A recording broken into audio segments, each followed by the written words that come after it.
اعوذ باللہ من الشیطان الرجیم بسم اللہ الرحمن الرحیم۔ پناہ مانگتا ہوں اللہ کی شیطان مربوط سے۔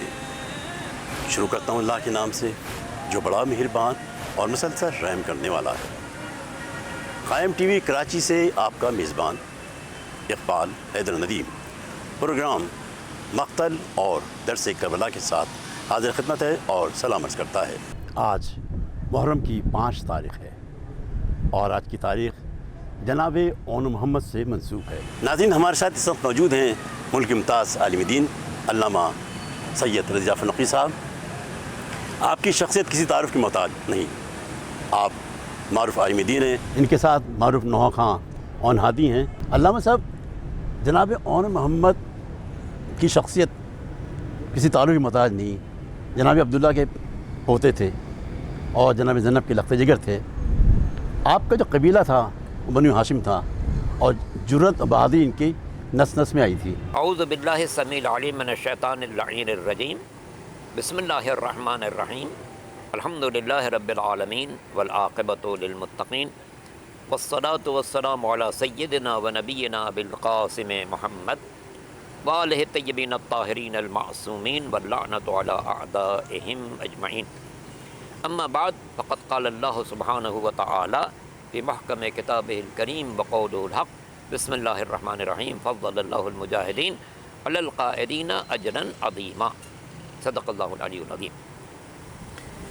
جناب اون محمد عبداللہ ابن جعفر کے بیٹے ہیں اور عبداللہ ابن جعفر بیٹے ہیں جناب جعفر طیار کے، اور جناب جعفر طیار بیٹے ہیں ام پیغمبر سرکار ابو طالب علیہ السلام کے۔ جناب ابو طالب کے 4 بیٹے، سب سے بڑے طالب، انہی کی مناسبت سے ان کا لقب ابو طالب ہے۔ پھر جناب عقیل، ان کے بیٹے مسلم بن عقیل کربلا کے شہیدوں میں ہی ہیں، سفیر حسینی۔ اس کے بعد جناب جعفر طیار اور سب سے چھوٹے مولا کائنات امیر المومنین علی بن ابی طالب علیہ السلام۔ جناب جعفر طیار کی شجاعت غیر معمولی ہے اور بصیرت بھی غیر معمولی ہے، اور وہ ان کی اولاد میں بھی چلی ہے۔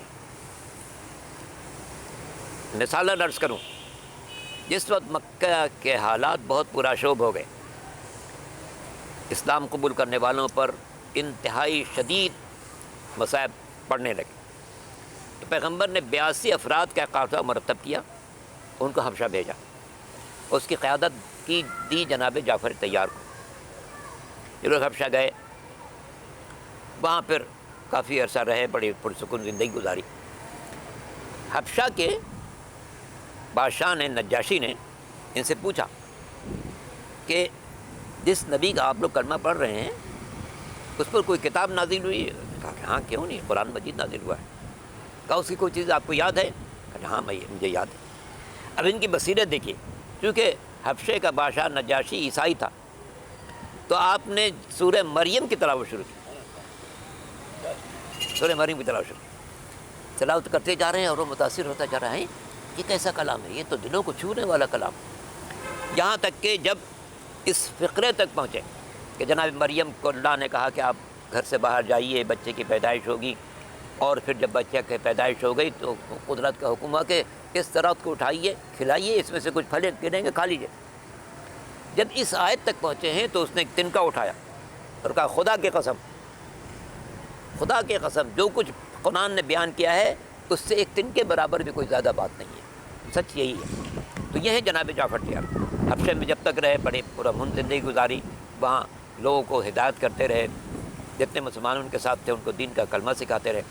پھر 7 ہجری میں واپس آئے جب حالات بہتر ہو گئے تھے۔ ان کی آمد پہ ایک فقرہ سرکار دو عالم نے فرمایا تھا، جب جنگ خیبر فتح ہوئی ہے اسی موقع پہ جناب جعفر طیار بھی واپس آئے، تو پیغمبر نے فرمایا کہ نہیں جانے میں کس بات پر زیادہ خوشی محسوس کر رہا ہوں، خیبر کی فتح پر زیادہ خوش ہوں یا جعفر کی واپسی پر زیادہ خوش ہوں۔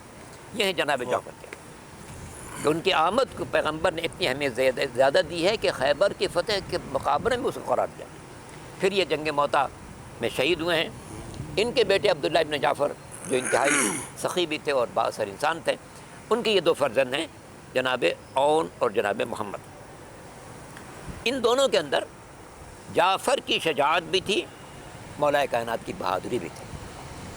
باپ کا بھی ورثہ تھا، ماں کا بھی ورثہ تھا۔ ماں کے ذریعے سے علی کی شجاعت ان کے حصے میں آئی، باپ کے ذریعے سے جناب جعفر تیار کی بصیرت و شجاعت دونوں کے حصے میں آئی۔ یہ شہزادے زیادہ کہ خاندان کے بیشتر شہزادوں کو جو سپہ گری کی اور میدان جنگ میں کارکردگی کی تربیت دی ہے، وہ زیادہ تر جناب ابو الفضل عباس قمر بنی ہاشم حضرت عباس علمدار علیہ السلام نے دی، اور انہوں نے ان دونوں کو سکھایا کہ اس طریقے سے دشمن کا مقابلہ کرنا ہے۔ اور آپ دیکھیں کہ اگرچہ ان کی معروف یہ کہ بہت کم سن تھے، مگر جب میدان میں اترے ہیں تو اس طریقے سے حملہ آور ہوئے ہیں کہ دشمن کو بھاگنے پر مجبور کیا ہے۔ انشاءاللہ کربلا کی زیارت کے لیے آپ جائیں گے تو آپ دیکھیں گے ایک قبر اون کی ہے، آپ جو کربلا کے میدان سے کافی دور ہے، وہ اس میں لکھا ہے اون بن عبداللہ بن جعفر۔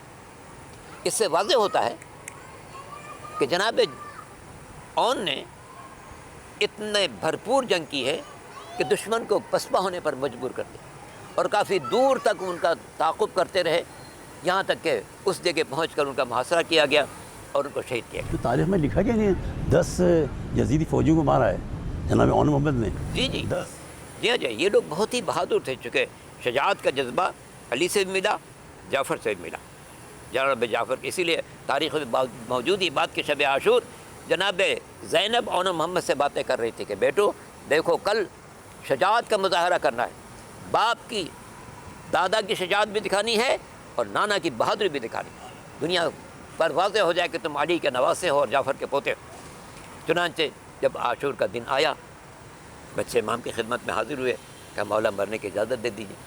کم سنی کی بنا پر امام اجازت نہیں دے رہے تھے کہ تمہارے لیے تمہاری ماں کے لیے تمہارا صدمہ بہت دشوار ہو۔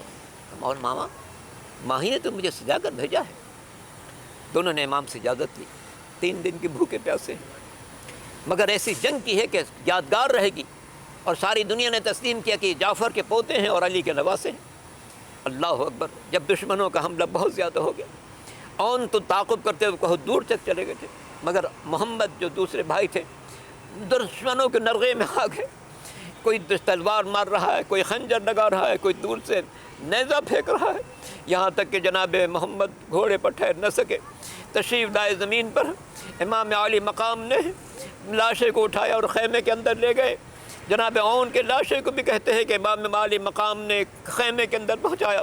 کیا عالم ہوگا جب جناب زینب نے اپنے 2 بیٹوں کے لاشوں کو دیکھا ہوگا، مگر جناب زینب کے ذہن میں صرف حسین کی ذات تھی، اس لیے اپنے بچوں کا غم منانے کے بجائے راویوں کا بیان ہے کہ ساری عورتیں تو اون محمد کا گریہ کر رہی تھیں، مگر لوگوں نے غور سے دیکھا کہ جناب زینب اس حلقے میں شامل نہیں ہے جو گریہ کرنے والی خواتین ہیں، بلکہ خیمے کے اندر سجدے میں پڑی ہوئی ہیں۔ جا کر دیکھا تو شکر خدا ادا کر رہی تھی، اے پالنے والے میں تیرا شکر ادا کرتی ہوں کہ میرے دونوں حال حسین ابن علی پر قربان ہوئے ہیں، اے میرے مالک میرا ہدیہ قبول فرما۔ سروں کو دیکھ کے زینب یہ کہتی تھی اکثر، سروں کو دیکھ کے زینب یہ کہتی تھی اکثر، تمہیں اون و محمد یہ ماں نہ روئے گی۔ سروں کو دیکھ کے زینب یہ کہتی تھی اکثر، تمہیں اون و محمد یہ ماں نہ روئے گی۔ رکھے گی شام و سحر دل پہ صبر کا پتھر، تمہیں اون و محمد یہ ماں نہ روئے گی۔ میں تم کو رو یا زہرا کے لال کو رو، کہاں تلک بھی میں منظر یہ دیکھتی جاؤں، سنا پہ ساتھ تمہارے ہے میرے بھائی کا سر، تمہیں اون و محمد یہ ماں نہ روئے گی۔ میں پہلے بھائی کا فرش عذاب بچھاؤں گی، پلٹ کے شام سے پھر کربلا بھی جاؤں گی. میری نظر میں ہے اب تک وہ عصر کا منظر. تمہیں اے آن و محمد یہ ماں نہ روئے گی. تمہیں اے آن و محمد یہ ماں نہ روئے گی.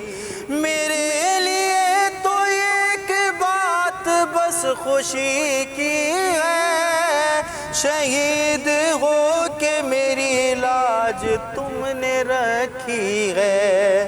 نثار تم پہ کہ جھکنے دیا نہ میرا سر. تمہیں اے آن و محمد یہ ماں نہ روئے گی. تمہیں اے آن و محمد یہ ماں